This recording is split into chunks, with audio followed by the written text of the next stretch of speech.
อาสะพรดินแดนผู้สร้างแห่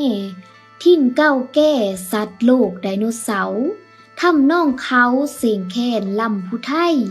พระธาตุดอกแก้วหุ้งเฮิงใสบุญกระบองใหญ่สืบสาน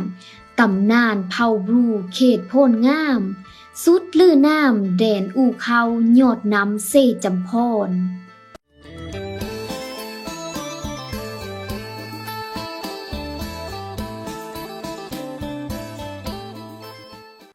อาสะพร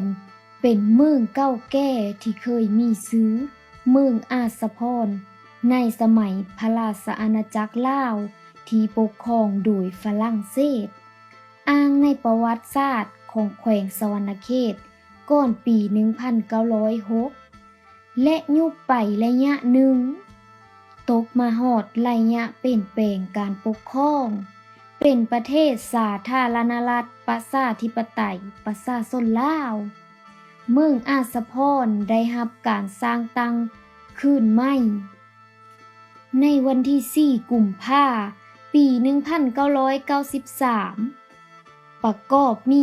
70 บ้าน มี 3 เผ่าชนคือ เผ่าผู้ไทยโกม 72% เผ่าบลูโกม 26.25% และเผ่าลาวลุ้มโกม 1.75% อาสะพร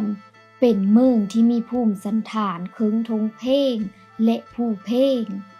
ตั้งอยู่ทิศตะเวนออกของแขวงสวรรณเขตห่างจากเทศบาลแขวง95 กิโลเมตรเมืองอาสะพรมีทางเฮา2ทางคือ 1. จากเส้นทางเลข9เลี้ยวซ้ายอยู่3แยกก่อนสิเฮาเทศบาลเมืองอาสะพังทองระยะทางแต่เส้นทางเลข9หาเทศบาลเมืองอาสะพรแม่น25 กิโลเมตร 2. จากเส้นทางเลขที่13ใต้ก่อนสิฮอดเทศบาลเมืองอุทุมพรหรือเซโนเลี้ยวเฮาเส้นทางเลข10ระยะทาง58 กิโลเมตรเมืองอาสะพรมีชายแดนติดกับ5เมืองของแขวงสวรรณเขตคือทิศตะเวนออกติดกับเมืองวิลาบุรีและเมืองพะลานไส้ทิศเหนือติดกับเมืองไส้บูทองและเซบังไฟแขวงคำมูลทิศตะเวนตกติดกับเมืองอุทุมพรและเมืองไส้บุรีทิศใต้ติดกับเมืองอาสะพังทองคำว่าอาสะพรแม้นคำผสมที่ย่อเอามาจากความอุดมสมบูรณ์ของเมืองอาสะพรนี้เองเช่นว่าอาจแม้นมาจากดงเหล้าอาจสะ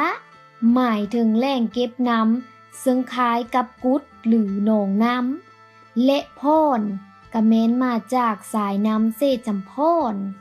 เมื่อเอาคำเว้าทั้ง3คำนี้มาผสมเข้ากันจึงได้ซื้อเต็มว่าอาสะพรส่วนว่าดงเหล้าอาจแม้นดงที่ใหญ่หนึ่งตั้งอยู่ในเขตบ้านหนองเดินแต่ในปัจจุบันแม้นได้กลายเป็นตำนานไปแล้วสำหรับเซจำพรนั้นก็แม้นลำน้ำเซจำพรในปัจจุบันทางด้านความเชื่อถือประชาชนชาวเมืองอาสะพรก็มีทั้งนับถือพุทธและถือผีโทเมืองมีวัดทั้งหมด66แห่งซึ่งในนี้เป็นวัดเก่าแก่5วัดคือวัดบ้านพักขยาวัดบ้านนาโยนวัดบ้านนาทมวัดบ้านเวงวัดบ้านนาหังน้อยนอกจากนี้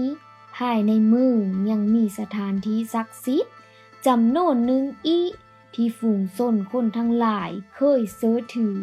และเคารพนบไหว้มาแต่สานานคือโหไต่บ้านนาทมธาตุดอกแก้วกุกขามเปบ้านนาปอดเหล่านี้เป็นต้นทางด้านวิธีการดำรงชีวิตของประชาชนชาวเมืองอาสะพรนั้นก็แม้นดำรงชีวิตแบบเรียบง่ายติดพันกับธรรมชาติประกอบอาชีพเป็นชาวกสิกรปลูกฝังและเลี้ยงสัตว์เป็นส่วนเยอะ มีฮีตของวัฒนธรรมประเพณีอันจบงามสืบทอดมาตั้งแต่ปู่ย่าตานาย และนี่ก็แม้นประวัติโดยสังเขปและสภาพทั่วไปของเมืองอาสาพรที่ทางทีมงานวิถีผู้ไทยเฮาเยอะนำเสนอในมื้อนี้ซึ่งข้อมูลทั้งหมดเฮาก็ได้คัดจรมาจากปึ้มประวัติการกำเนิดของเมืองอาสาพรซึ่งเขียนโดยท่านบุญยงไส้ปัญญาคันผู้เลอเฮามาแล้วก็อย่าลืมกดไลค์กดแชร์และก็กดติดตามเพื่อสิมีพลาดคลิปวิดีโอใหม่ๆที่ทางทีมงานวิถีผู้ไทยเฮาสินำมาเสนออีกในครั้งต่อไปคันผู้เลอมีเวลาก็อย่าลืมไปเยี่ยมยามถามข่าวแวลินนำพี่น้องชาวเมืองอาสาพรในเด้อสำหรับมื้อนี้วิถีผู้ไทยขอกล่าวคำว่าขอขอบเจอ